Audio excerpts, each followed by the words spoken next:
pemateri kita yang kedua itu malam ini yang Bapak yaitu Pak Leo. Nama lengkap beliau yaitu Pak Freddy Leo Gani Nantama. Beliau guru kelas pada SD Negeri 2 Sumber Wejo Wonogiri. Rekam jejak beliau juara 3 pada instruktur dokter kecil mahir gizi regional Pulau Jawa tahun 2020. Guru di SD Negeri 2 Sumberjo sampai sekarang. Duta Kipin School 2021. Pengajar praktik, guru penggerak tahun 2021 dan instruktur pemanfaatan akun belajar ID LPMP Provinsi Jawa Barat. Nah, itu sekilas profil dari materi kita pada malam hari ini. Mohon maaf Bapak dan Ibu kalau kurang nanti dilengkapi. Agar tidak membuang-buang waktu kita Bapak dan Ibu guru hebat sekalian malam ini, kita langsung saja ke pemateri kita. Yang pertama Ibu Demi. Kepada Ibu Demi, ruang virtual ini saya persilakan Ibu. Terima kasih Nyong. Assalamualaikum warahmatullahi wabarakatuh. Selamat malam Bapak Ibu guru hebat seluruh Nusantara dari ujung barat sampai ujung timur. Pada hari kedua ini semoga semangatnya masih tetap membara. Suara saya keras ya Nyong ya? Kedengaran Bu, kedengaran. Terdengar. Ya. Tema kita adalah mengenal bagaimana kurikulum yang akan datang. Nah, itu nanti kita tidak ditunjuk, tapi kita mendaftar. Kemarin saya coba buka linknya IG-nya Kemdikbudristek bahwa itu sistemnya nanti adalah kita, kemudian nanti asesmennya akan dibagikan kepada kita. Nah, siapa yang terpilih, itulah yang akan bisa menggunakan kurikulum opsional ini, yaitu kurikulum 2022 atau kurikulum paradigma baru atau type-nya namanya belum fix ya, Bapak Ibu. Jadi prosedurnya tidak kita ditutup, kita mendapatkan listnya. Nah kemudian itu tidak hanya sekolah yang intinya siap dalam arti lengkap sarprasnya. 3T pun juga punya kesempatan atau hak yang sama untuk menerapkan kurikulum baru itu.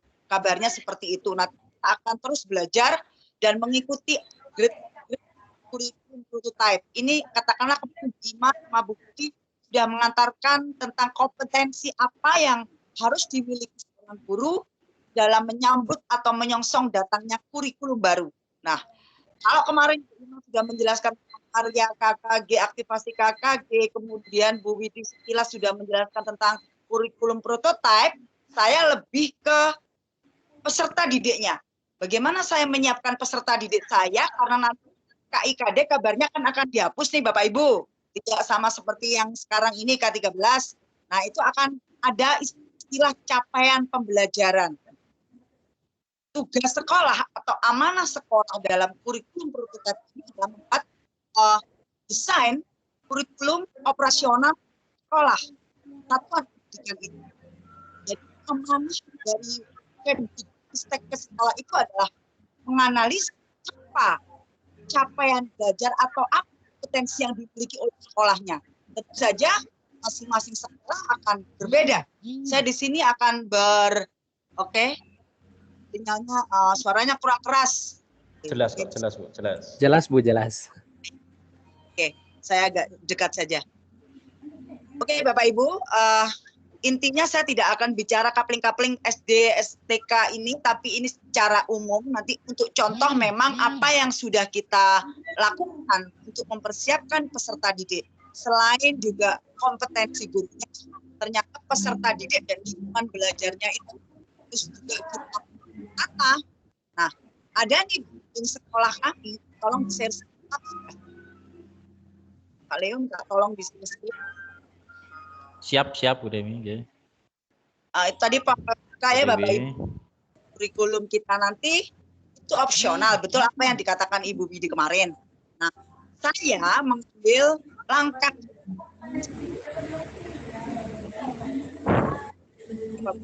catatan sendiri.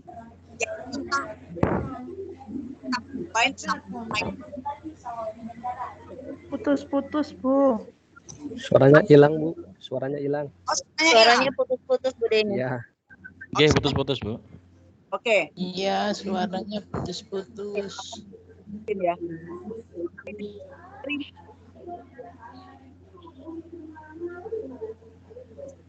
Ya.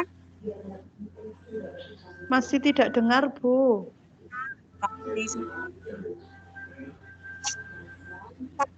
Teriak-teriak loh ini sampean. Permainan tradisional kombinasi GLS. Apa hubungannya atau kaitan antara permainan tradisional GLS dan karakteristik dari kurikulum 2022? Di sana ada 3 poin yang adalah bisa diakses Pak, suaranya Pak? bisa Pak kedengaran. Bisa, Bu, bisa. bisa Bu. Bisa kedengaran. Sudah mulai jelas.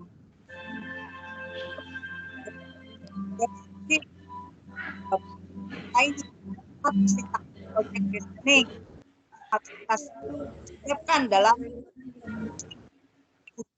yang soft skill ini creativity ya.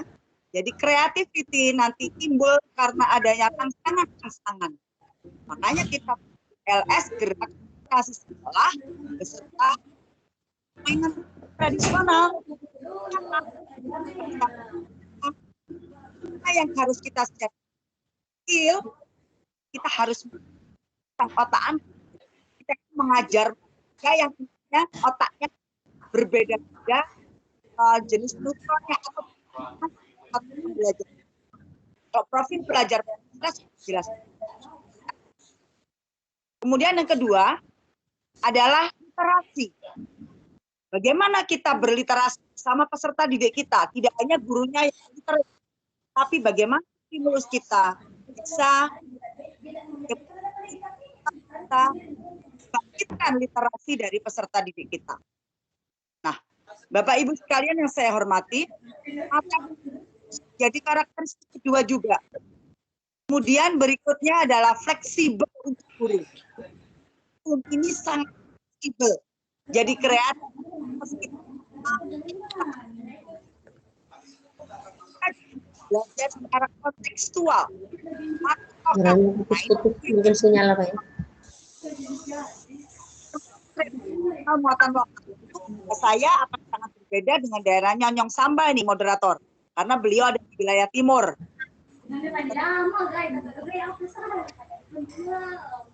Kalimantan, Papua.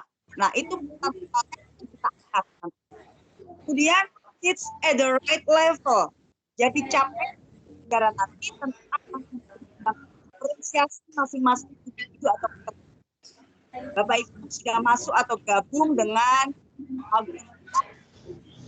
paham dengan ini. Walaupun saya masih dalam proses menuju guru penggerak, saya senang belajar. Nanti monggo kita sharing bersama bagaimana diferensiasi terhadap pelajaran yang serta kita tidak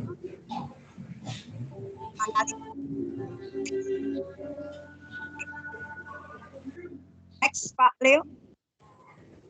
Sama saya jadi akan saya cepat ya Pak Leo. Oke, Bu. Oke.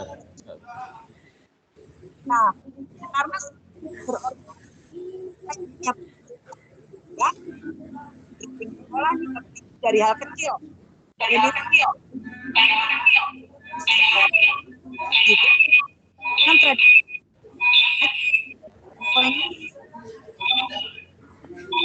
Feedback, Bu. Bahwa 6 literasi dasar itu ada 6.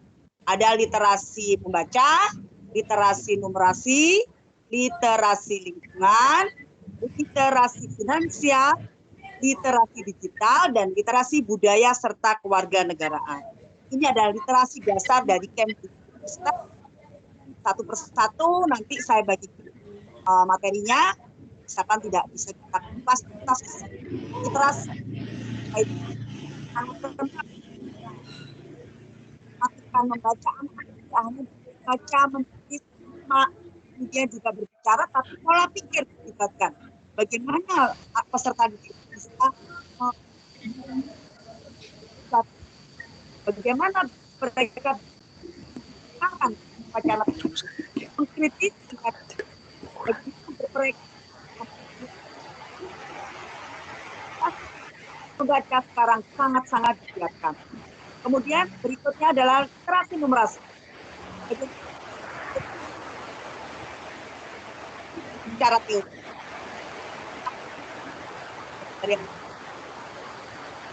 Adalah tentang lain. Bagaimana peserta didik nantinya? Cara kita memberikan stimulus kepada peserta didik, kita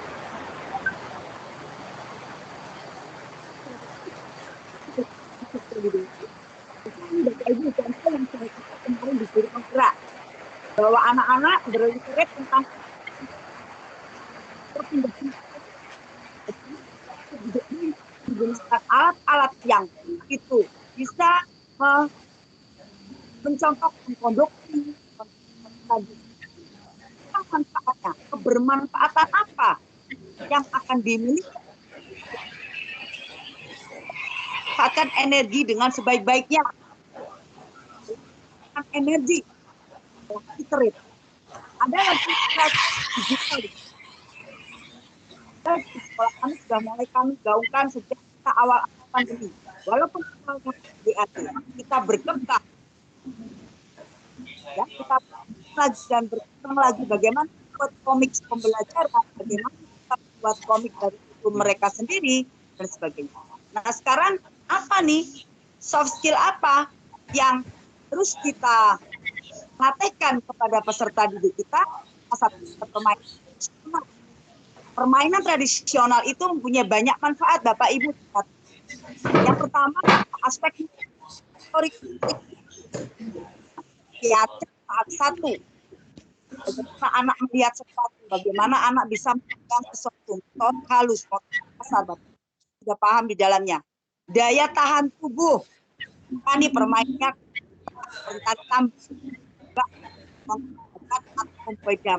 pada fisik, daya tahan tubuhnya lebih kuat. Kemudian aspek juga bisa Iya, Bang. Ya, yaitu imajinasi, creativity, problem solving, antisipatif. Nah, kalau ada permainan betengan itu contohnya, bagaimana dia mengatasi agar dia tidak kalah, bagaimana dia mengantisipasi agar musuhnya tidak menyerang dia. Nah, seperti itu permainan tradisional yang bisa kita angkat menjadi branding sekolah atau menjadi gerakan yang masif untuk meningkatkan creativity. Kemudian aspek emosi, EQ. Anak-anak akan dibelajarkan bagaimana empati, pengendalian diri terhadap adanya permainan tradisional. Kesabaran mereka, bergantian, bergiliran, sekarang engklek dan sebagainya, bergantian dan sebagainya. Kemudian aspek linguistik. Tentu saja kalau mereka bermain ada komunikasi ya Bapak Ibu. Nah, komunikasi aktif ini merupakan aspek linguistik yang akan kita petikkan. Berikutnya aspek sosial, kerjasama, gotong royong, merasa timnya, tim yang nah itu tujuan diadakannya gerakan yang namanya permainan tradisional. Nanti ada lagi yang utama, aspek spiritual atau transcendental, bahwa mereka juga akan bahwa kekuatan mereka ada batasnya, bahwa ada kekuatan yang paling mahal yaitu Maha Kuasa. Mereka akan dilatihkan juga dalam permainan itu seperti itu. Kemudian aspek nilai atau moral, bahwa hasil karya orang-orang terdahulu itu masih bisa diwarisi oleh generasi berikutnya. Kenapa sekarang permainan tradisional atau kombinasi kita gerakan untuk mengimbangi cyber bullying. Kemarin kita berada di era society 5.0, revolusinya revolusi industri 4.0.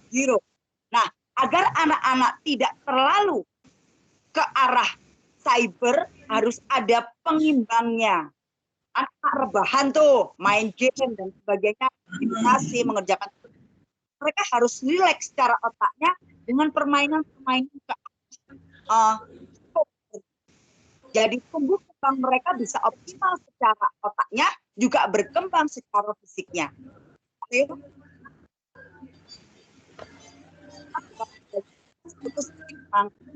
Demikian ya. Nanti bisa kita bagi aja ininya. Nah, ini beberapa proyek atau proyek learning yang coba kita kembangkan, Bapak Ibu, belum sempurna, tentu saja masih ada perbaikan-perbaikan, yaitu yang pertama adalah pojok baca. Tentu di sekolah Bapak Ibu juga sudah melaksanakan itu untuk mewujudkan gerakan literasi sekolahnya. Selain itu juga literasi lingkungan, permainan tradisional itu anak-anak sedang mengecat, membuat permainan seperti betengan, engklek, bak sodor, kalau di daerah saya seperti itu. Kemudian ada literasi numerasi. Mereka membuat bangun-bangun ruang. Kemudian kalau kita menggunakan permainan tradisional dengan apa itu? Japon. Apa itu ya Pak? Belum punya. Juga merupakan yang numerasi. Bagaimana dia membagi, bagaimana dia menghitung dan sebagainya. Itu fungsi numerasi dengan kombinasi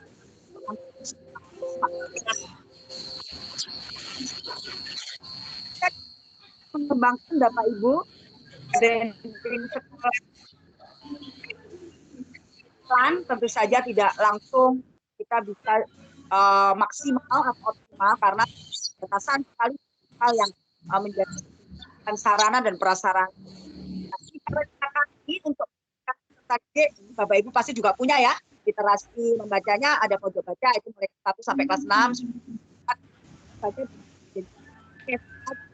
Ya, next video. Gerakan literasi sekolah. Mari Bapak Ibu kita siapkan branding sekolah. Bapak Ibu bisa memilih apa saja, bisa juga memberikan penguatan karakter atau akan memberikan sekolah Bapak Ibu. Buat lapangan berupa mereka secara aktif, olahraganya dapat, dapat, kemudian mereka rasa well-being. Nah ini Bapak, kalau guru penggerak ada istilah well-being. Karena pembelajaran pada kurikulum prototipe harus berpikir pada atau bermuara pada well-being student, well-being ekosistem sekolah, well-being teacher. Jadi rasa senang bagaimana anak-anak itu kerasan di sekolah. Mari kita giatkan bersama. Baik gurunya maupun peserta didiknya. Kompetensi LS dan permainan tradisional itu tidak hanya didiknya.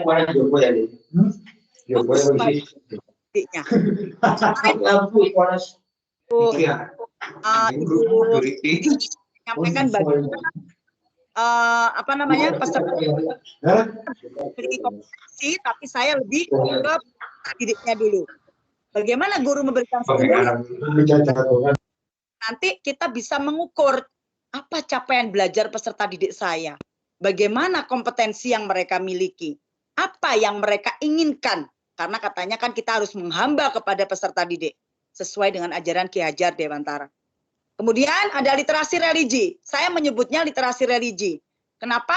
Karena kegiatan-kegiatan agama yang ada musik Islami Habsi, kita mengembangkan musik Habsi Bapak Ibu.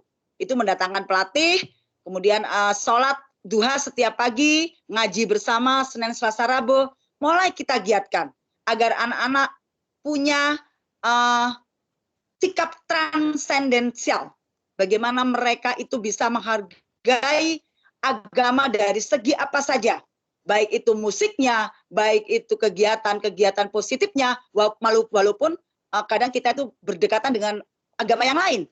Bagaimana kita saling toleransi satu dengan yang lain, saling menghargai, tidak ada gap, tidak ada istilahnya perpecahan hanya karena suatu keyakinan. Nah, mari kita budayakan literasi religi ini. Kita bisa, pasti bisa. Bersama peserta didik sejak dini, kita latihkan literasi religi. Silahkan kamu mengerjakan apa yang dianjurkan agamamu, dan saya akan mengerjakan apa yang dianjurkan agama saya. Saling menghargai, toleransi merupakan profil pelajar Pancasila. Kembali ke Ibu Widi kemarin. Next, Pak Leo.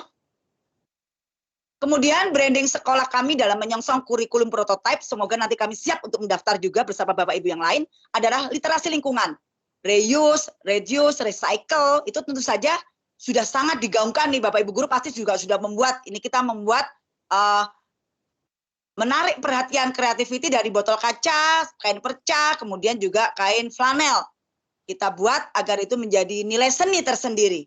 Dengan rasa senang anak-anak atau peserta didik akan timbul creativity. Nah, kreativitas itu yang mahal harganya. Gurunya menginspirasi, siswanya terinspirasi. Akhirnya siswanya bisa menginspirasi SD-SD yang lain. Itu akan sangat luar biasa. Peserta didiknya menginspirasi keluarganya, menginspirasi lingkungannya, menginspirasi orang-orang terdekatnya. Itu yang kita inginkan nanti dalam kurikulum prototipe 2022. Next, Pak Leo. Literasi berikutnya adalah literasi lingkungan. Bapak Ibu bisa mulai membuat kebun sayur mungkin, kemudian bagaimana anak-anak nanti juga bisa memanennya, akan rasa senang itu akan tumbuh jika nanti peserta didik bisa menikmati apa yang sudah mereka buat. Next, Pak Leo. Tentu saya yakin bahwa Bapak Ibu sudah melakukan ini semua, cuma belum dijadikan branding sekolah. Nah, ini kegiatan bisa dilakukan mulai anak TK. Saya lihat kemarin terinspirasi dari TK mana yang juga membuat kebun sayur. Dan itu sudah bisa panen. Kalau nggak salah di grup Vista di Surabaya kemarin ya, yang di-share saya lihat itu keren banget pokoknya. Bisa kita tiru seperti itu. Next, Pak Leo. Nah, dengan adanya gerakan literasi ini yang gerakan literasi sekolahnya berupa membaca Bapak Ibu di perpustakaan yang baru, hadiah terindah dari dinas dan kementerian ini Bapak Ibu ya untuk sekolah kami, sehingga kita bisa melatihkan peserta didik di sini setiap hari Sabtu, giliran kelas kami jatahnya hari Sabtu, nanti kelas lain hari apa, atau pada hari-hari tertentu akan kita jadwal karena bukunya belum datang nih Bapak Ibu. Sementara kita menggunakan buku-buku lama yang tersedia. Bapak Ibu tentu saja juga memiliki pojok baca dan juga perpustakaan yang sudah menjenengan.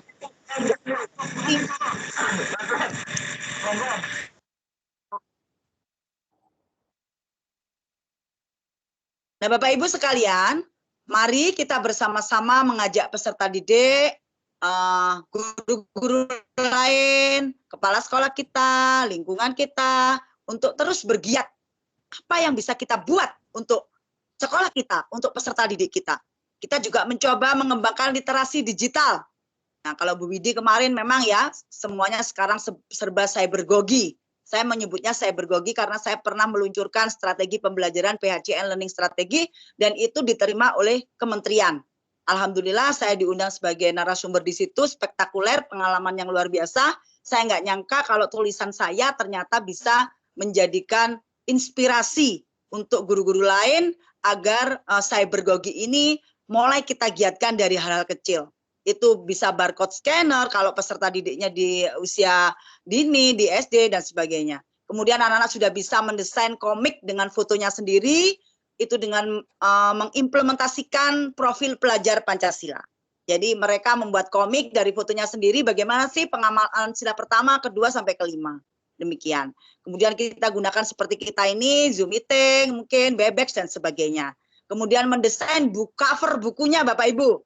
Nah, cover bukunya itu didesain sesuai kreativitas. Nah, lagi-lagi saya kembali ke kreativitas. Karena nanti yang dituntut itu kreativitas. Harus tinggi. Ekspektasi gurunya harus tinggi. Agar apa? Agar resiliensi peserta didiknya, daya juang peserta didiknya untuk bisa menggapai literasi digital itu bisa terlaksana. Jadi cover buku ulangan harian itu kita desain, mereka desain, bukan saya ya.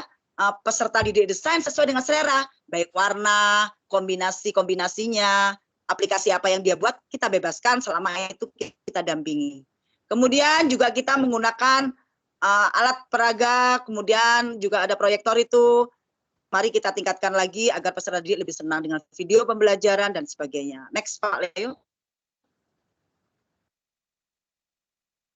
Agak estafet. Waktunya sudah 19 ini. Nah, kita berada di era apa? Kalau Bu Widi kemarin menyebutnya di era Society 5.0, masyarakatnya. Kemudian revolusinya 4.0. Yang terbaru saya baca itu era VUCA. Nah, apalagi itu Bu Demi? Era VUCA itu adalah era yang serba tidak menentu Bapak Ibu. Jadi ada hal-hal yang datang secara tiba-tiba, kemudian tidak disangka-sangka. Tidak bisa kita tebak. Apa tantangannya di pendidikan di era VUCA itu? Kita tahu bahwa tiba-tiba kita kena pandemi, tiba-tiba kita harus PJJ, tiba-tiba kita harus ganti platform seperti hari ini. Bapak Ibu yang biasa dengan Zoom, dengan aplikasi yang lain, tiba-tiba diarahkan Pak Leo untuk Microsoft Teams. Nah, itu juga suatu hal pembelajaran bagi kita semua untuk berdigitalisasi atau bercybergogi. Kemudian apalagi nih gejala-gejala adanya era VUCA. Sekarang ada pekerjaan baru. Seperti anak-anak kalau ditanya, kamu pengen jadi apa? YouTuber. Karena mereka tahu bahwa YouTuber uangnya banyak. Nah, itu jadi pekerjaan sekarang. Kemudian juga ada UI designer, social media manager, kemudian content creator, kemudian juga ada SEO spesialis dan lain sebagainya. Ada data science dan sebagainya. Nah, itu adalah era. Maka kita sebagai itu tentu harus siap dengan adanya. Next. Hanya coba dikembangkan di sekolah kami, yang ada yaitu babak sodor. Nah, ini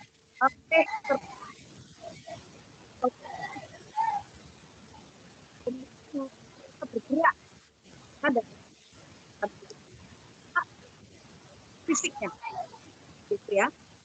Itu kesempatan juga ini strategi agar bagaimana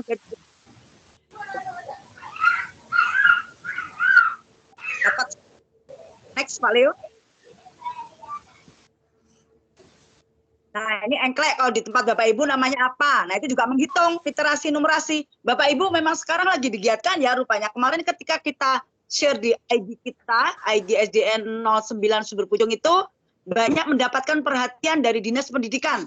Awalnya SD kami mungkin tidak punya branding ya, tapi setelah kita mengadakan gerakan literasi sekolah dan permainan tradisional ini, mereka melirik Bapak Ibu. Sehingga dibantu untuk mengupkan bagaimana sih kegiatan kita. Malah dibilang tanda petik SD kita itu terkreatif, katanya seperti itu.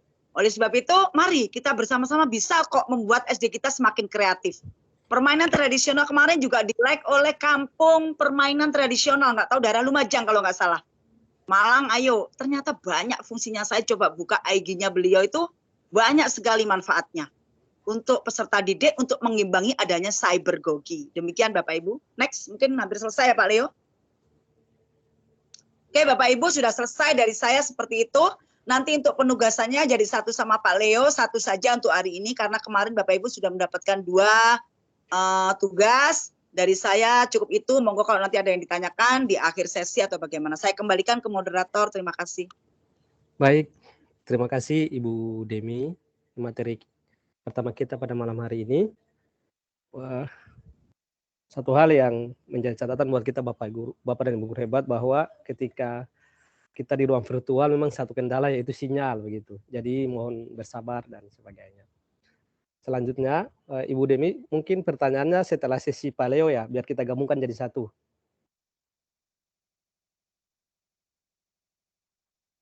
Begitu ya Bu Demi? Oke, bisa. Ya, baik. Selanjutnya siap. kita ke pemateri kedua yang tidak kalah hebatnya, Pak Leo. Halo Pak Leo. Ya, halo. Apakah Baik terdengar? Pak.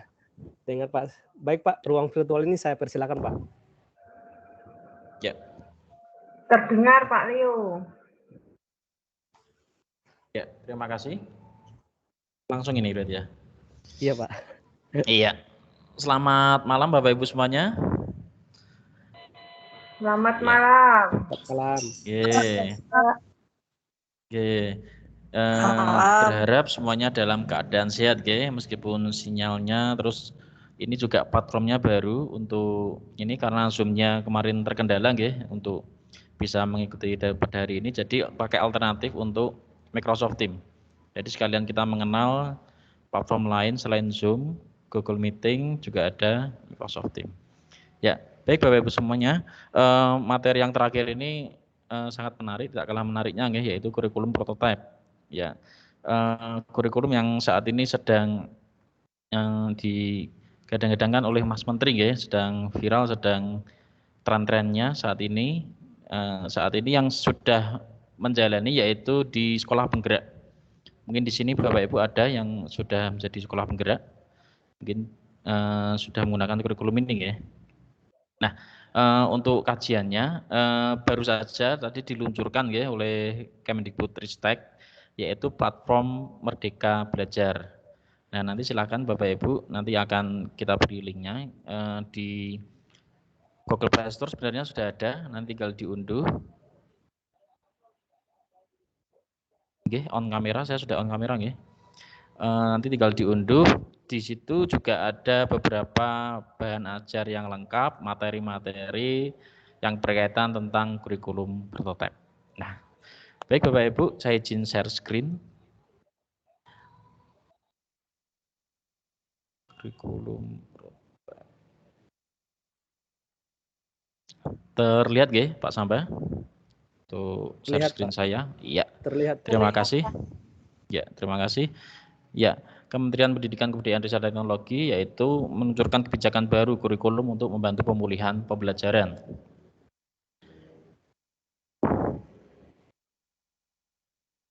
Saya sambil admin guys. Ya.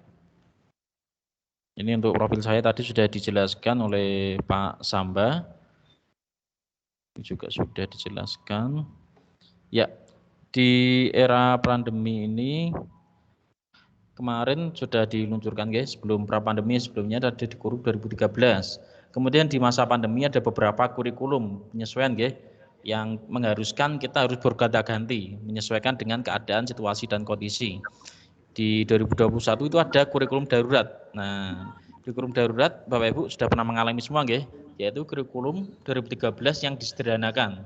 Jadi tidak semua materi diberikan ke siswa, tetapi disederhanakan, diringkasnya. Kemudian di pandemi 2001-2002 itu kita akan memunculkan dari Kemdikbudristek yaitu ada 3 kurikulum ya, yaitu kurikulum 2013 ini menyesuaikan dengan kondisi di daerah Bapak Ibu masing-masing.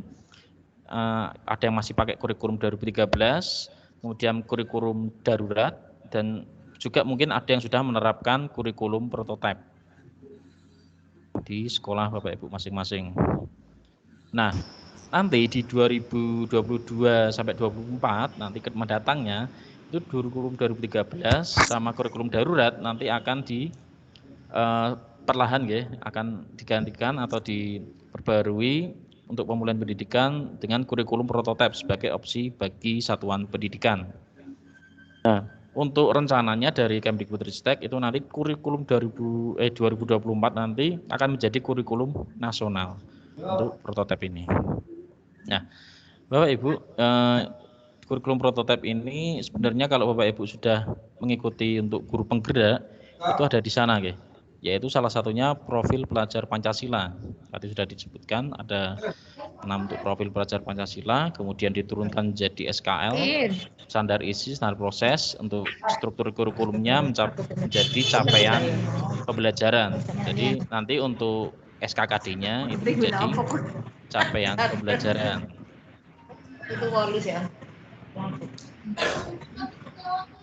Kadang banter, kadang naik. Sebentar ya, saya mau dulu untuk yang Sama tinggal saya buka barusan itu. Apa saja. Maaf, Bapak dan Ibu, tolong mic-nya di unmute.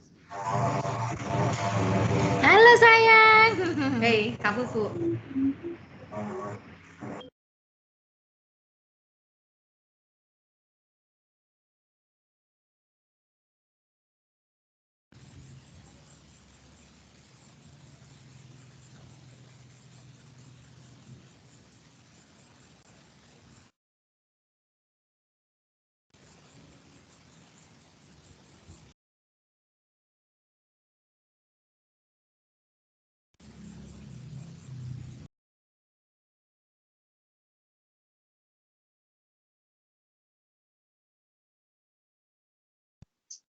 Pak Leo suaranya hilang.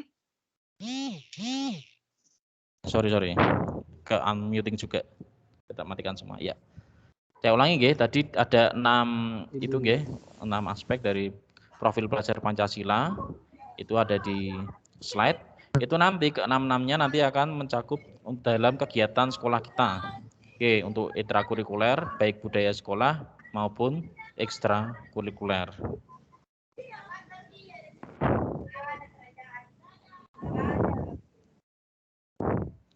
Nah, untuk pengembangan karakter di kurikulum 2012 itu menekankan pada pengembangan karakter ya Bapak Ibu ya. Namun belum memberi porsi khusus dalam struktur kurikulumnya. Jadi kita sudah mengalami beberapa perubahan di kurikulum 2013 itu ada revisi ya sampai 2020 bahkan ya.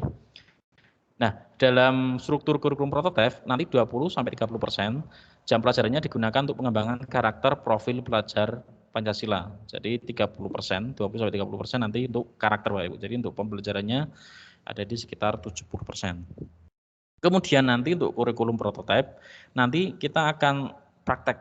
Jadi praktek terus ini senang sekali nih yang mungkin anak gaya belajarnya untuk motorik nanti berbasis proyek penting untuk pengembangan karakter karena memberikan kesempatan belajar melalui pengalaman. Jadi anak-anak langsung mengalami, kemudian mengintegrasikan kompetensi esensial yang dipelajari peserta didik. Kemudian struktur belajarnya fleksibel. Nah, nanti ini fleksibel kita bahas. Nah, Bapak Ibu, untuk capaian pembelajaran dibuat dalam paragraf dan fase. Oke, jadi bukan tahun. Nah, untuk capaian pembelajaran dirumuskan sebagai gambaran kompetensi utuh sehingga mudah dipahami guru sebagai satu kesatuan. Untuk capaian pembelajarannya ditulis dalam paragraf yang merangkai pengetahuan, keterampilan, dan sikap. Ini hampir sama ya kayak kurikulum 2013. Nah, ini kalau dalam fase bukan tahun ya, capaian pembelajarannya disusun per fase 2 sampai 3 tahun untuk memberikan kesempatan belajar yang lebih fleksibel. Ini yang dimaksud oleh Kemdikbud tadi ke fleksibelnya. Nah, untuk fase-fasenya ini Bapak Ibu ya. Untuk fase A nanti akan dihadapkan untuk kelas 1 sampai 2 SD, kemudian ada fase B. Itu nanti untuk kelas 3 dan juga sampai kelas 4. Kemudian ada fase C itu dan kelas 6. Dan ini juga ada yang SMP ya, nanti akan menghadapi untuk fase D-nya di kelas 7 sampai 9, kemudian untuk SMA untuk kelas 10-nya itu ada di fase E dan juga fase F itu ada di SMP dan 12. Nah, ini untuk ada contoh Bapak Ibu untuk capaian pembelajaran kelas 1 dan mata pelajaran bahasa Indonesia ini terlalu kecil ya, nanti bisa Bapak Ibu akan saya bagikan untuk materinya. Capaian pembelajaran kelas 1 ini ada beberapa rangkaian ya, yaitu aspek menyimak, ada membaca dan memeriksa, kemudian berbicara dan mempersaksikan, kemudian juga ada menulis. Nah, dari aspek-aspek tersebut nanti dijabarkan, jadi pelajar nanti mampu menyimak, pelajar mampu memahami pesan secara lisan, informasi dari media audio, dan lain sebagainya. Ini dari aspek-aspek contoh untuk pembelajaran kelas 1 dan 2. Untuk pengaturan waktu di kurikulum prototipe ini ada 3 ya untuk pengaturan waktunya, yaitu dari sistem blok, sistem kolaborasi, juga ada sistem reguler. Nah, pembelajaran dikelola dalam sistem blok-blok waktu dengan berbagai macam pengelompokan. Contohnya ya, mata pelajaran IPS, Bahasa Indonesia, dan IPAS, untuk nanti kan IPA dan IPS digabung ya, untuk SD, akan diajarkan dari jam 7 sampai jam 9 dalam 1 semester. Itu nanti di blok dalam 1 semester tuh IPAS itu jam 7 sampai jam 9, terus sampai 1 semester. Kemudian untuk sistem kolaborasi, konsep-konsep dan keterampilan tertentu dari mata pelajaran diajarkan secara kolaboratif, team teaching. Guru berkolaborasi sedemikian rupa untuk merencanakan, kemudian melaksanakan dan melakukan asesmen untuk suatu pembelajaran yang terpadu. Contohnya, Bapak Ibu, ini hampir sama deh untuk dengan kurikulum 2013. Konsep pengelolaan data dalam secara kolaboratif diajarkan oleh guru matematika dan IPA. Konsep ini bisa diajarkan di satu kegiatan. Jadi satu kegiatan itu ada 2 mapel. Jadi tapi untuk anunya tidak terlihat ya. Mapel dan diajarkan pada masing-masing mapel dengan penyelarasan aktivitas. Ini hampir sama kayak kurikulum 2013, itu berkolaborasi antar mapel. Nah, kemudian yang sistem ketiga untuk waktunya yaitu sistem reguler. Setiap pembelajaran dilakukan terpisah antara satu mapel dengan mapel lainnya. Nah, jadi Bapak Ibu ini kembali ke sistem yang lama. Mapelnya terpisah ya, untuk matematika sendiri, IPAS sendiri, nanti untuk bahasa Indonesia sendiri. Jadi secara terpisah-pisah. Nah, untuk pengaturan waktu ini Bapak Ibu tidak harus memilih salah satu. Jadi saya mau sistem blok aja, mau sistem kolaborasi atau reguler saja. Tidak harus. Jadi Bapak Ibu bisa memadukan, okay? Jadi dari mungkin untuk pelajaran tertentu menggunakan sistem blok. Kemudian untuk pembelajaran yang lain kolaborasi juga reguler. Jadi bisa satu, mau dua, atau tiga-tiganya. Secara bersamaan juga boleh. Nah, ini untuk kelebihan dan kekurangannya masing-masing. Jadi sistem blok itu mempunyai kelebihan ya, memberikan waktu yang cukup bagi peserta didik untuk mempelajari materi secara mendalam. Jadi nanti pelajarannya akan tahu, paham. Kalau di kurikulum 2012 kita hanya mempelajari dasar-dasarnya ya. Kalau ini nanti sistem blok itu kelebihannya mendalam. Waktu pembelajaran menjadi lebih banyak. Kemudian dengan blok, waktu yang lebih panjang, guru memiliki banyak waktu untuk menyelesaikan rencana pembelajaran. Dengan blok, waktu yang lebih lama, ya, terus nantiin Pak. matikan dulu semua. Ya, untuk yang perlu dipertimbangkan, ya, ini bukan kekurangan, yang perlu dipertimbangkan, yaitu pengaturan jam mengajar guru harus diperhitungkan sedemikian rupa. Jadi untuk sistem blok ini harus dipertimbangkan untuk jam-jamnya, ya. Jadi tidak boleh asal, jadi harus direncanakan dengan matang. Kemudian kesediaan sarana prasarana. Nah, ini untuk karena materinya mendalam, jadi kan untuk pelajarannya pasti sangat dalam. Jadi anak-anak tidak hanya dasar-dasarnya saja, tapi dia akan lebih dalam lagi. Sehingga semakin dalam itu sarprasnya harus juga terpenuhi. Nah, untuk kolaborasi itu kelebihannya ya Bapak Ibu, peserta didik belajar satu konsep secara komprehensif dan kontekstual karena keterampilan, pengetahuan dan sikap diintegrasikan untuk mencapai suatu penugasan. Nah, ini hampir sama dengan kurikulum 2013. Jadi di dalam satu kegiatan itu nanti terintegrasi, itu ada keterampilan, ada kontekstual, ada pengetahuan, sikap. Nah, itu dalam satu kegiatan kelebihannya. Kemudian guru-guru terkondisikan untuk berkolaborasi secara intensif. Jadi guru bisa berkolaborasi Bapak Ibu ya. Kemudian lebih efisien karena guru bisa memilah konsep yang perlu dieksplorasi secara mendalam. Jadi yang mendalam didahulukan. Ini. Ya. Kemudian yang perlu dipertimbangkan untuk model sistem kolaborasi,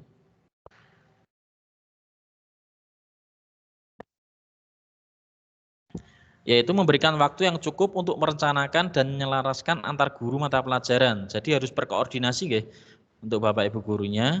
Kemudian satuan pendidikan harus memberikan fleksibilitas bagi guru untuk mengelola penjadwalan secara kebutuhan. Jadi seperti perencanaan ya untuk jadwalnya harus dikelola dengan baik. Jadi sehingga sistem kolaborasi ini boleh berjalan dalam satu semester maupun satu tahun. Kemudian sistem yang terakhir untuk sistem reguler memudahkan dalam pembuatan jadwal. Nah, ini seperti mapel nggih. Pak. Permapel. Jadi jadwalnya matematika sendiri, bahasa Indonesia sendiri, IPAS sendiri, kemudian masing-masing.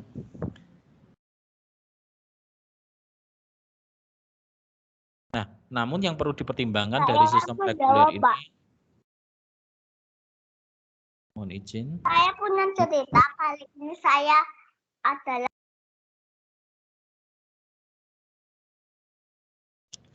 yang perlu dipertimbangkan dari sistem reguler yaitu beban yang harus dihadapi peserta didik setiap minggu harus diperhitungkan sedemikian rupa sehingga peserta didik tidak melebihi terbebani dengan banyaknya beban mata pelajaran. Kemudian daya serap dari peserta didik tersebut terhadap mata pelajaran akan sangat berpengaruh jika macam mata pelajarannya tertentu terlampaui banyak ya. Jadi kan ada mapelnya banyak sekali. Jadi dalam pandangan siswa, di mindset siswa itu banyak sekali. Kok pelajaranku kok akeh men ya kan gitu nanti jadi terlalu banyak pandangan dari siswa. Nah, silahkan Bapak Ibu bisa memilih salah satu nanti kalau sudah waktunya, sudah saatnya itu ada 3 sistem itu nggih. Jadi sudah ada gambaran untuk nanti pelaksanaan dari kurikulum prototipe. Kemudian, nah implikasinya bagi satuan pendidikan yaitu menyusun kurikulum operasional sekolah. Jadi untuk satuan pendidikannya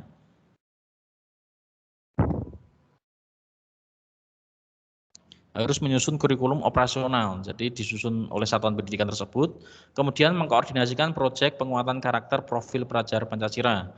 Ini dikoordinasikan untuk proyeknya apa yang akan dilaksanakan di dalam 1 semester maupun 1 tahun yang berkaitan dengan karakter profil pelajar Pancasila.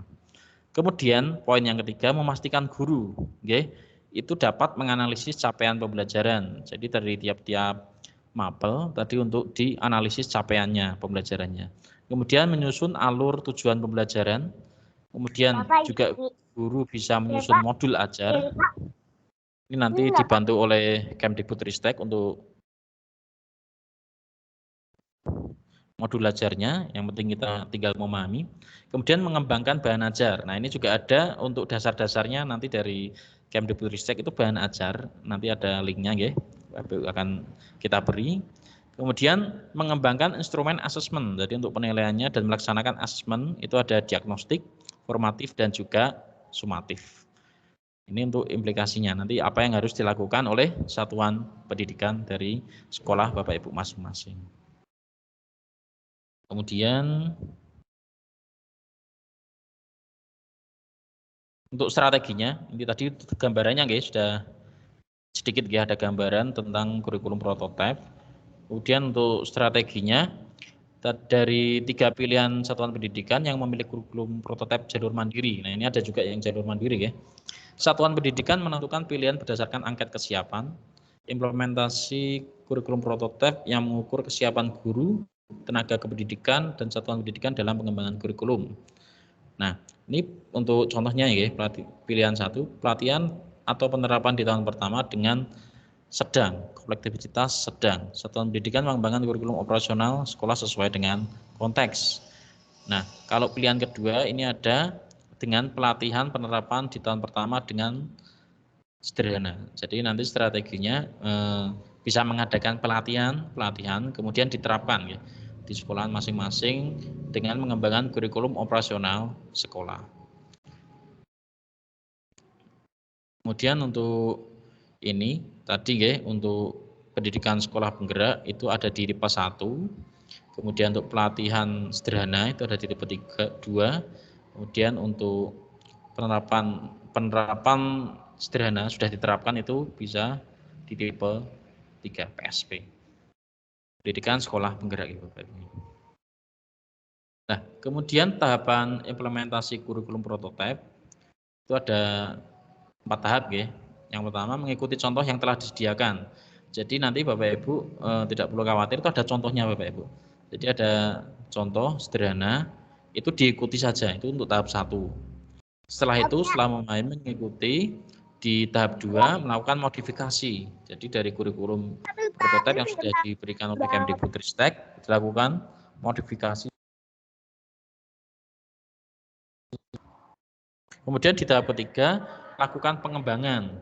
Nah, jadi nanti Bapak Ibu melakukan pengembangan sesuai konteks satuan pendidikan dengan pelibatan warga sekolah dan masyarakat secara terbatas. Ini sudah masuk tadi koordinasinya. Terus kemudian di tahap yang keempat melakukan pengembangan sesuai konteks satuan pendidikan dengan pelibatan warga sekolah. Ini sudah melakukan pengembangan dengan warga sekolah Bapak Ibu ya. Jadi diterapkan di satuan pendidikan masing-masing. Ini tahapan untuk implementasi kurikulum prototipe. Ya, kemudian untuk alurnya itu ada memahami dari Dinas Pendidikan Daerah mempelajari sumber kurikulum. Ini untuk kepentingan-kepentingan yang atasan Bapak Ibu ya. Kemudian memutuskan dari Dinas Pendidikan untuk bahwa di daerahnya nanti akan menggunakan kurikulum prototipe. Kemudian nanti juga berkoordinasi dengan Dinas Pendidikan di daerah masing-masing itu mempersiapkan apa saja yang dibutuhkan, apa saja yang harus dipersiapkan untuk melaksanakan kurikulum prototipe di daerah masing-masing dan di satuan pendidikan masing-masing. Nah, nanti untuk jalur mandiri, Bapak Ibu ini sudah ada yang pendaftaran di tahap 6 ya, yang untuk sekolah penggerak. Di negeri juga ada kemarin, banyak beberapa yang mendaftar. Itu memahami dulu di bagian satuan pendidikan. Guru, kepala sekolah dan guru mengakses video pengenalan kurikulum prototipe. Kita mengenal dulu ya, biar ada gambarannya. Kemudian memutuskan kepala sekolah itu sudah siap bahwa untuk melaksanakan kurikulum prototipe. Setelah itu menyiapkan. Hampir sama, kalau tadi kebijakan dari dinas, ini dari satuan pendidikan masing-masing. Ini sudah dibuka, bisa diakses di SIM PKB, tapi kepala sekolah yang bisa untuk mendaftar Bapak Ibu ya. Jadi bisa mendaftar untuk pendidikan sekolah penggerak. Nah, ini untuk karakteristik kurikulum di setiap jenjang. Di sini semua Bapak Ibu ya, ada dari PAUD sampai SMK maupun SLB. Di tingkat PAUD itu karakteristiknya kegiatan bermain sebagai proses pembelajaran yang utama. Nanti jadi di PAUD itu bermain Bapak Ibu. Jadi siswa itu tidak harus bisa baca, berhitung, tapi ini kegiatan utamanya bermain. Tapi tetap penguatan literasi dini dan penanaman karakter melalui kegiatan bermain tersebut. Jadi bermainnya tidak asal saja, tapi ada maknanya dari permainan tersebut, yaitu tentang penguatan literasi dan juga karakter. Kemudian di tingkat SD, ini mungkin banyak ya yang SD, yaitu penguatan kompetensi yang mendasar dan pemahaman holistik. Jadi untuk memahami lingkungan sekitar, IPA IPS nanti digabung ya untuk SD, ini sudah gencarnya, sudah tahu semua ya, digabung jadi IPAS. Nanti untuk modulnya, untuk bukunya kita lihat saja bagaimana untuk penggabungannya antara IPA dan IPS. Terus kemudian integrasi komputasional thinking dalam mata pelajaran bahasa Indonesia, matematika, dan IPAS. Kemudian bahasa Inggris sebagai mata pelajaran pilihan yang dulu sempat dihilangkan ya, bahasa Inggris akhirnya diadakan lagi sebagai mata pelajaran pilihan. Pengembangan berbasis proyek untuk penguatan profil pelajar Pancasila dilakukan minimal 2 kali dalam 1 tahun. Jadi nanti ada pembelajaran proyek dalam 1 tahun, berarti 1 semester 1 kali ya. Itu ada proyek yang berkaitan tentang penguatan profil pelajar Pancasila. Nanti bisa Bapak Ibu sudah ada gambaran proyek yang pas ini untuk penguatan karakter apa.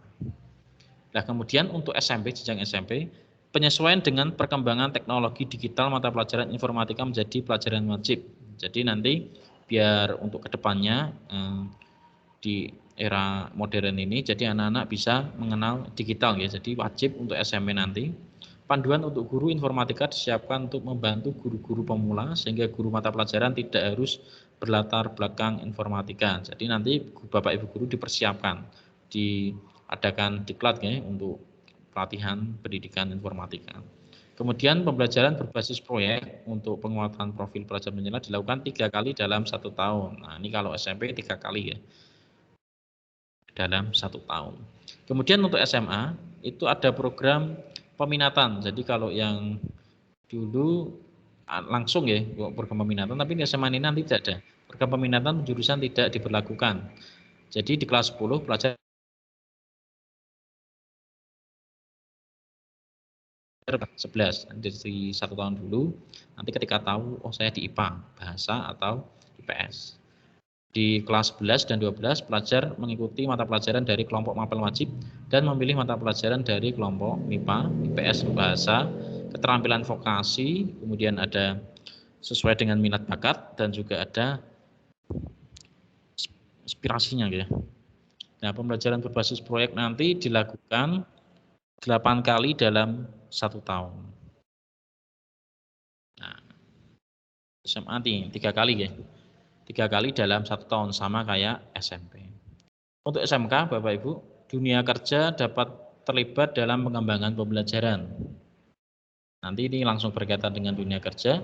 Struktur lebih sederhana dengan 2 kelompok mata pelajaran yaitu umum dan kejuruan. Jadi ada umum untuk mapelnya juga kejuruan. Untuk persentasenya meningkat dari 60 ke 70. Berarti 70% itu tentang kejuruan.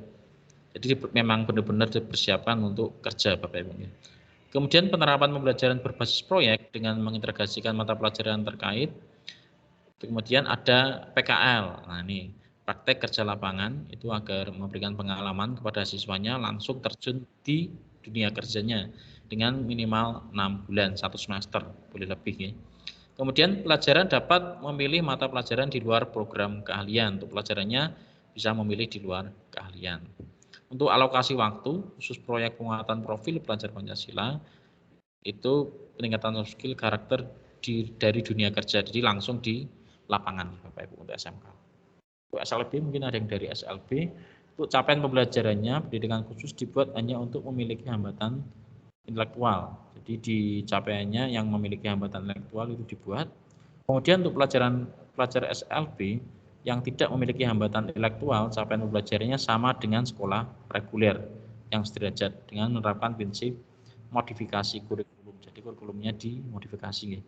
Sama dengan pelajar di sekolah reguler, pelajar di SLB juga menerapkan kurikulum berbasis proyek. Di SLB juga ada untuk menguatkan pelajar Pancasila dengan mengusung tema yang sama dengan sekolah yang reguler. Jadi khusus yang memiliki hambatan intelektual, ya, untuk khusus guru-guru GPK ini pasti sudah paham, ya, yang kemarin juga pernah ikut diklat.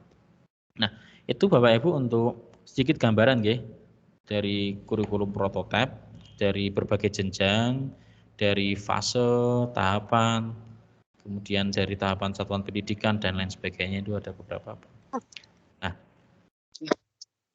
Pak Leo, rupanya Pak Samba terlempar ini, sinyal di Maluku lagi tidak baik. Mungkin bisa dihandle Pak Leo untuk penugasan dan sebagainya. Terus pertanyaan, monggo. Terus itu mohon tim segera merilis link presensi Pak Leo. Tadi Pak Samba ya. Oh, oke. Ya. Terima kasih Bu Demi. Berarti langsung ya dilanjut ya. Ya. Ya, lanjut ya, kurang waktunya kurang 5 menit. Oke, baik Bapak Ibu, untuk selanjutnya karena kemarin sudah tugasnya, sudah ada beberapa tugas yang mungkin bisa Bapak Ibu, nggak terlalu berat. Ini saya cukup simpel aja dengan mengadopsi dari implementasi Ki Hajar Dewantara yang sudah mengikuti program guru penggerak, yaitu refleksi, bahwa kita harus melakukan refleksi setiap kali kita melaksanakan kegiatan. Nah, ini untuk refleksinya untuk Bapak Ibu silahkan bisa mengakses ke sini. Nanti kalau waktunya tidak sampai, nanti bisa dikirim untuk penugasannya, bisa dikirim di grup Bu Demi untuk. Ya Pak. Buat dari saya ya. Mungkin ada yang bisa saya coba share screen untuk Jamboardnya. s.id/TUOY. Nah.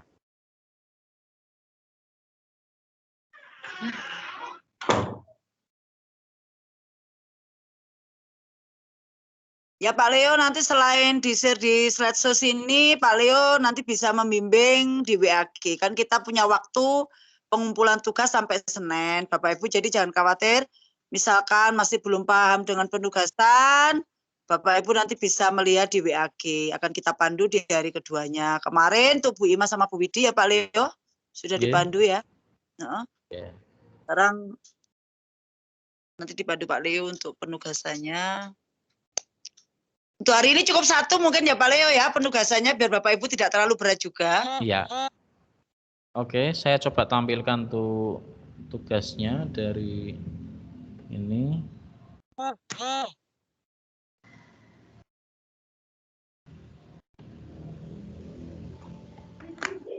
Ya.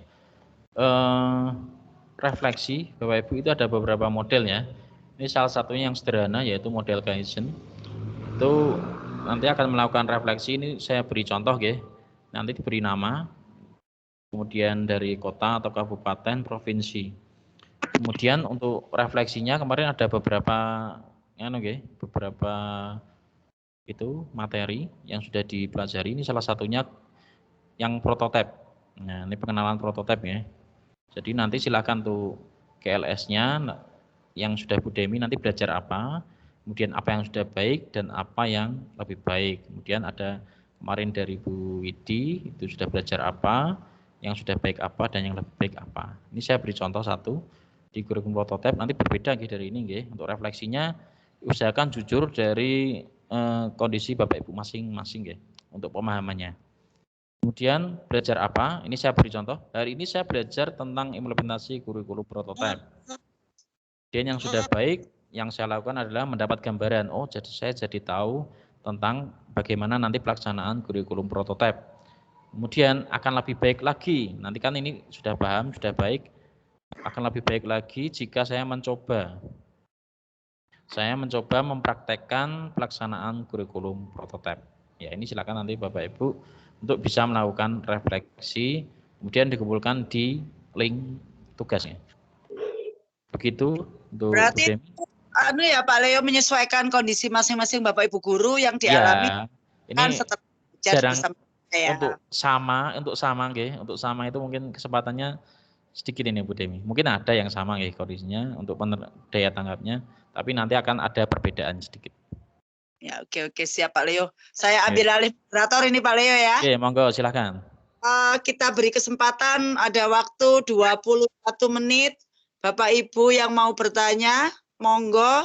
2 penanya langsung, sama nanti saya bacakan di kolomnya Pak Leo. Monggo dibuka mute-nya, unmute-nya Pak Leo kalau ada yang mau tanya.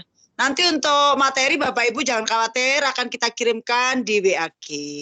Jika Bapak Ibu kesulitan mengakses, nanti mari kita bersama-sama, namanya juga belajar ya Bapak Ibu.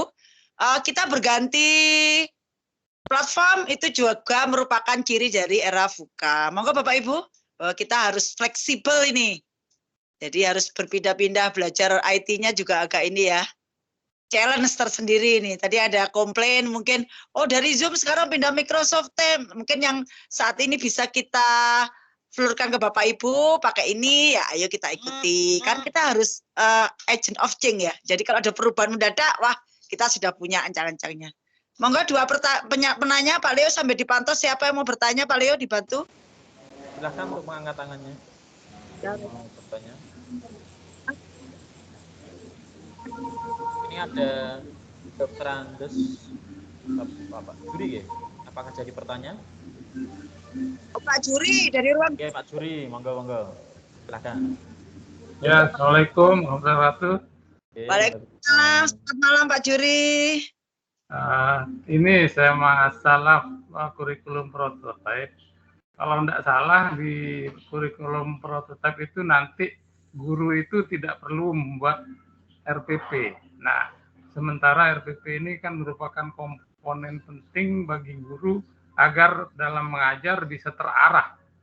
Nah, apa pengganti supaya guru itu tetap belajarnya itu tetap ada panduannya? Itu mungkin pertanyaan saya, Bu. Makasih. Assalamualaikum warahmatullahi wabarakatuh. Pak Leo, apa saya yang jawab dulu? Monggo, nanti bisa saya tambahin mungkin. Oke. Menurut saya, betul. Memang kita selama ini menggunakan RPP. Tapi kita tidak boleh menutup mata juga bahwa RPP copy paste itu sangat banyak, Pak. Cuma sekedar untuk formalitas.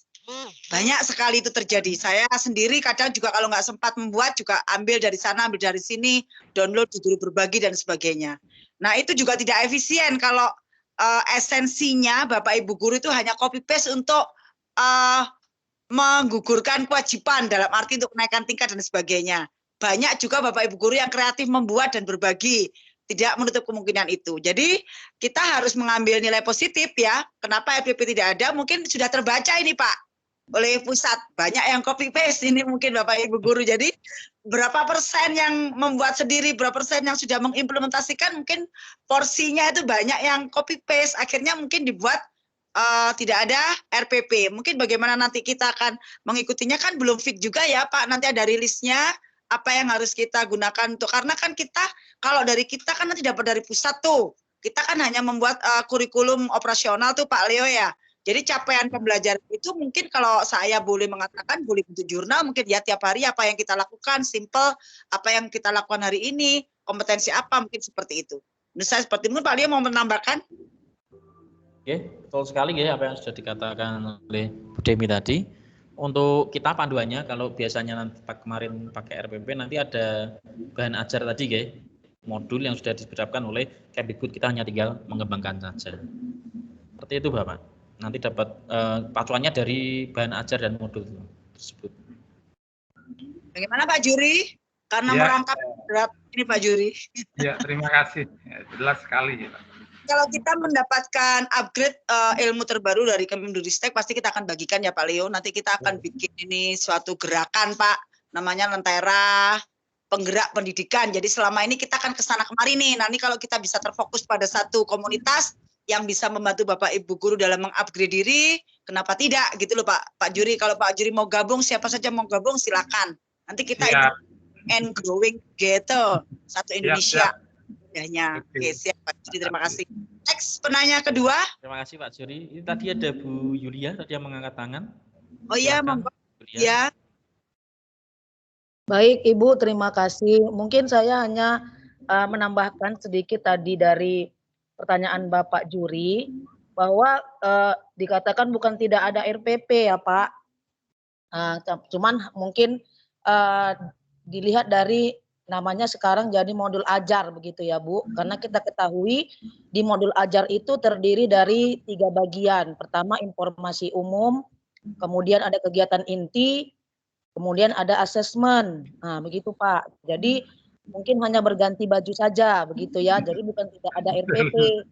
Nah, jadi tekankan sekali lagi bahwa memang RPP-nya modul ajar ini tidak per hari, tapi dibuat kalau saya tidak salah per minggu begitu ya Ibu. Iya. Ya.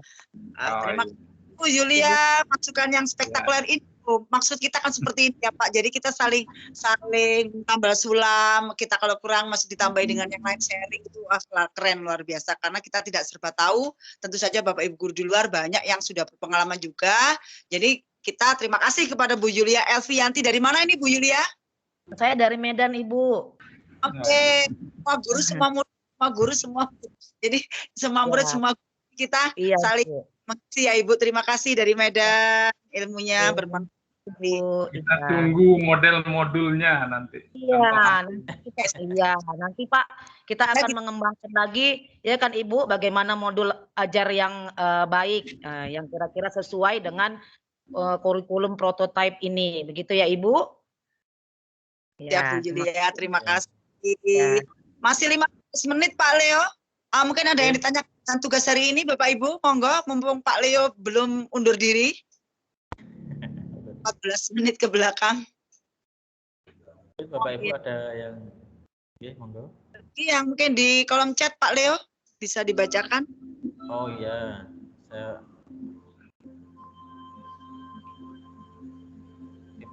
Bapak Ibu juga Bapak Ibu berkenan di hari ini bertanya, nanti bisa kita di BAG, bisa ada waktu 2 hari jawab ya. Oke, ini ada dari Bu Nurini. Bagaimana memulai pelaksanaan kurikulum prototipe nanti Bu Demi ini? Oh ya. Untuk memulai. Kalau dari segi itu tadi gerakannya, ayo kita mulai. Ada tidak ada kurikulum prototipe, kita harus bergerak ini Pak Leo. Sama dengan moto guru penggerak ya, tergerak, bergerak dan menggerakkan. Saya belum bergerak, tapi saya senang sekali bergerak. Sebelum atau jadi atau tidaknya kurikulum fix nanti 2022 ini, kita siap-siap aja. Kenapa tidak? Toh tujuannya untuk well-being student, kita bagaimana menciptakan peserta didik yang berkualitas dari segi apa saja. Jadi kenapa tidak kita mulai dari gerakan-gerakan kecil, yang nanti membawa dampak kepada well-being studentnya. Jadi Bapak Ibu, monggo kurikulum ini kita sambut dengan senang hati, tidak ganti menteri, ganti kurikulum. Bapak Ibu jangan seperti itu, karena apa? Kita tuh agent of change, katanya Bu Widi seperti itu. Jadi sewaktu-waktu berubah, kita harus siap menyiapkan peserta didik generasi emas kita ini. Karena eranya sudah berubah. Kalau kita disuruh flashback lagi, nanti kita nggak maju dong Bapak Ibu. Sedangkan di negara lain kita tahu bahwa mereka memang dari segi sarpras sudah mumpuni, tapi kenapa tidak kita memulai dari hal kecil yang kita bisa dulu, gitu Bapak Ibu. Makanya nanti Pak Leo itu tidak ada juga ya kurikulum prototipe itu sifatnya mendaftar. Saya sudah pernah baca itu, memang tidak ada biaya, harus mendaftar, ada asesmennya, nanti linknya dibagikan, semua bisa. Baik itu SD yang belum penuh sarprasnya, 3T, itu semua daftar. Soal nanti siapa yang lolos itu kebijaksanaan dari sana, apa asesmennya yang dinilai. Saya kira banyak kok sudah sekolah-sekolah yang walaupun notabene belum lengkap sarprasnya itu, justru nanti dalam tanda petik ada bantuan itu kayaknya Pak Leo. Ya. Saya Bu Demi. apa bantuan peningkatan kualitas pembelajaran, apa bantuan dari kompetensi gurunya, atau bagaimana kita kurang paham nanti di sananya, kita terus ikuti progresnya ya Pak Leo ya. Itu ada yang tanya, monggo Pak Leo mungkin menanggapi untuk ini. Ini ada yang bertanya, Bu Demi, sistem kolaborasi mapelnya apa saja yang harus dikolaborasikan? Dari Bu Trisna Fajarsari ya. Kemudian apakah semua mapel dapat dikolaborasikan dan bagaimana cara menyampaikan materinya kalau dengan sistem kolaborasi? Ini tadi yang sudah saya sampaikan di kolaborasi nih. Oke, untuk sistem kolaborasi ini sebenarnya hampir sama yang sudah kita alami ya dari kurikulum 2013, yaitu memadukan dari beberapa mapel. Jadi untuk mapel yang bisa dipadukan nanti juga ada pemetaannya. Jadi kayak pemetaan tema itu ada pemetaannya. Ini ada mapel, beberapa mapel yang bisa dikolaborasikan, Bu. Jadi nanti tidak terlalu jauh untuk kolaborasinya dari mapel 1 ke mapel 2-nya. Itu nanti jadi berkaitan. Ya, seperti tematik. Itu ada satu penanya resen, Pak. Satu lagi mungkin Bu Weni sebelum. Oke. Monggo. Siapa itu? Bu Weni. Assalamualaikum warahmatullahi wabarakatuh. Waalaikumsalam. Iya, Ibu Demi dan Pak Leo, mohon maaf ini saya lagi ngechat juga. Saya mau tanya bagaimana desain pembelajaran yang disusun oleh sekolah dalam penerapan kurikulum prototipe. Jadi desain pembelajaran apa nih yang cocok untuk penerapan kurikulum prototipe di sekolah? Pertama saya mengajar SMA Pak, atau Ibu Demi, terima kasih. Ibu sedikit nanti ditambah Pak Leo. Untuk desain pembelajaran apa, tentu saja kita harus mengadakan diagnosa ya Pak ya. Tidak tiba-tiba kita terapkan ini gitu, tidak bisa. Harus didiagnosa dulu bagaimana karakteristik peserta didik Ibu, bagaimana gaya belajar mereka, bagaimana ability yang mereka miliki, tentu saja harus ada mapping itu ya Pak Leo ya. Jadi kita klasifikasikan dulu diferensiasi dari peserta didik kita. Terus apa sih yang dimau peserta didik kita di daerah saya? Misalkan nih, daerahnya Ibu daerah pesisir pantai, SMA dekatnya pesisir pantai. Tentu saja kebutuhannya akan sangat berbeda dengan peserta didik yang berada di kota atau di daerah pegunungan. Nah, itu yang harus kita, muatan lokal itu yang harus kita angkat Ibu. Bagaimana kita membekali peserta didik kita dengan skill-skill yang dibutuhkan oleh daerah mereka. Atau muatan lokal apa yang bisa diangkat menjadikan suatu branding sekolahnya, kompetensi apa yang harus dimiliki mereka untuk bisa menjawab permasalahan di dalam lingkungan masyarakatnya. Jadi kontribusi itu nanti yang diberikan oleh masyarakat harus kita tadi misalkan di daerah pantai tentu saja apa saja yang dibutuhkan akan berbeda dengan daerah dalam tanda petik SDA-nya berbeda. Nah, itu juga harus dijadikan satu masukan juga ya Pak Leo ya. Jadi nggak bisa kita terapkan bagaimana cara menanam pada dia daerah pantai. Nah, nggak akan nyambung akhirnya seperti itu. Makanya kurikulum prototipe ini saya sangat setuju karena Mas Nadiem itu mengembalikan kemerdekaan mengajar Bapak Ibu guru. Dulu digebyahuyah nih istilahnya, kalau orang Jawa istilahnya digebyahuyah, disamaratakan. SD kota mau SD tertinggal mau SD apa kurikulumnya satu. Nah, padahal itu tidak bisa diterapkan oleh daerah tertentu. Atau muatan lokal itu nggak bisa diterima di daerah tertentu. Nah, oleh sebab itu ini mengembalikan kemerdekaan mengajar kita dan kemerdekaan belajar peserta didik kita. Jadi Ibu nanti Ibu mapping, Ibu diagnosa, apa sih kebutuhan peserta didik di wilayah saya? Apa kebutuhan lingkungan saya? Karena belajar menurut saya adalah kontribusi, menginspirasi masyarakat sekitar, menginspirasi lingkungan belajarnya untuk menjadi dia bisa berkontribusi positif di dalamnya, istilahnya gitu. Jadi nggak hanya teori, tapi tidak dipraktekkan ke lingkungannya. Misalkan daerahnya adalah daerah pantai, bagaimana mereka mengolah hasil alamnya agar menjadi suatu branding nilai ekonomis, literasi finansialnya masuk. Bagaimana anak-anak menerapkan pelajaran IPA untuk dibawa ke masyarakat, kemudian bisa menjadikan IPA itu suatu literasi yang luar biasa menghasilkan ekonomi. Itu juga merupakan bentuk capaian belajar nantinya yang harus dibuat dalam suatu sekolah. Tentu itu harus ada kolaborasi ya Pak Leo, dari komite, dari lingkungan masyarakatnya, dari kepala sekolah dan guru-guru. Tidak bisa hanya dibuat oleh satu guru atau oleh kepala sekolah saja. Menurut saya seperti itu. Jadi kolaborasi yang positif, bagaimana membuat suatu kurikulum satuan pendidikan itu adalah kerjasama bersama-sama. Apa yang dibutuhkan? Ayo kita gali. Jadi nanti capaian pembelajarannya akan betul-betul sekian Pak Leo dari saya.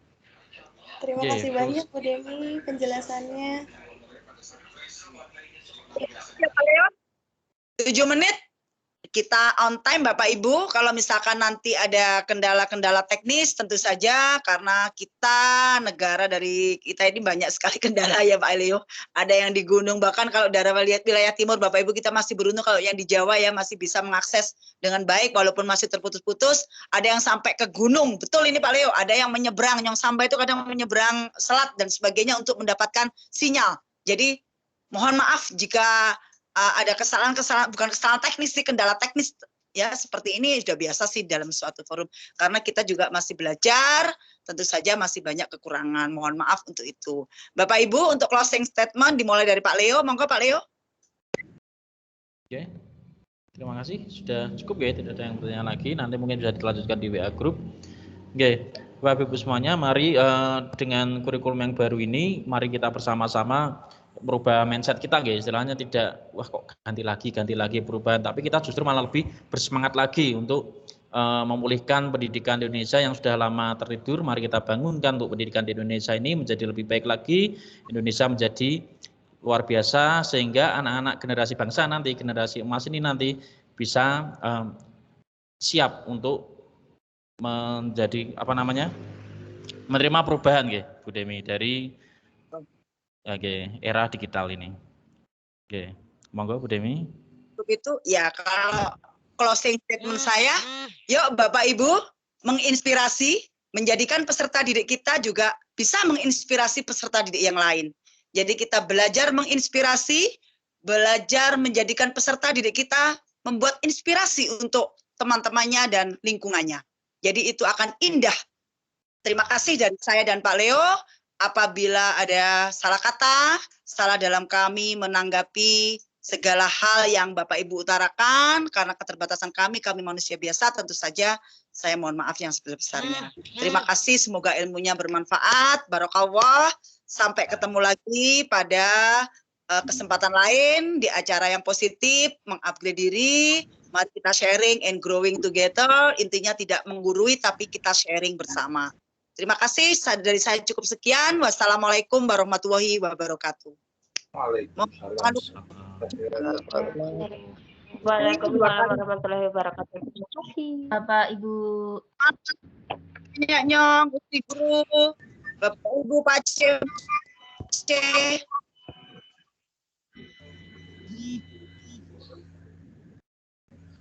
Terima kasih materinya. Semoga ilmunya bermanfaat. Amin.